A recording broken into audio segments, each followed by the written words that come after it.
ဒုနဦးရဲ့နောင်ကျိုးများအထက်ထရပထားကိုစီကတိနဲ့ရှိထားတယ်ဘယ်လိုကြောင့်ဝေးချရလဲရည်ရွယ်ထားတဲ့ဘဝအတွက်တို့အနေဝေးခဲ့လေပြန်ဆောင်ခြင်းတဲ့ရမအမြဲစွတောင်းနေတယ်ရမရှိတဲ့တန်ရောစင်ဖြစ်တဲ့ရင်နေလန်းတွေဝေးငါလေးကြောခိုင်းရှောက်နေခဲ့တဲ့ဘဝလန်းကအရာချမ်းတဲ့ဆိုညစ်တဲ့ဘဝခရီးတွေအချစ်တွေငါစတေးခဲ့တဲ့ကျင်နာသူရဲ့တစ်ချိန်မှမင်းကလေးနာလေမေဘဝမုန်တိုင်းများကြောင့်တို့နှစ်ယောက်တကယ်ဝေးတန်တာရင်နဲ့လွမ်းလာပြီဒါဟာတို့အတွက်အလွန်စုပဲအချီရေမငိုနဲ့သေသည့်တိုင်အောင်ချစ်နေမယ်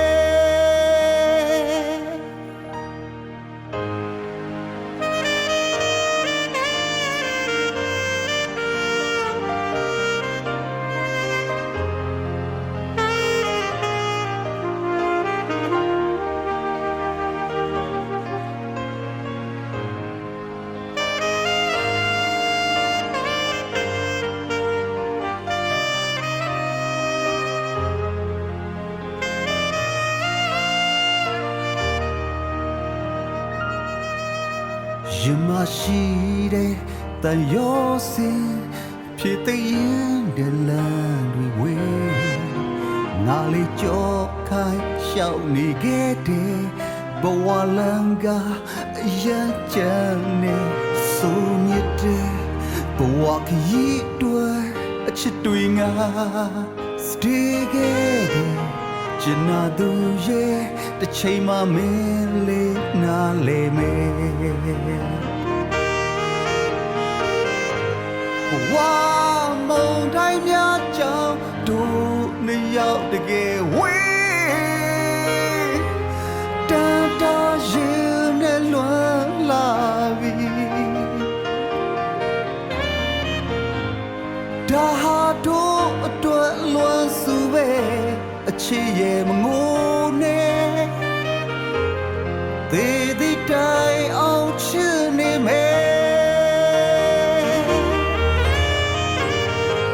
ဘဝ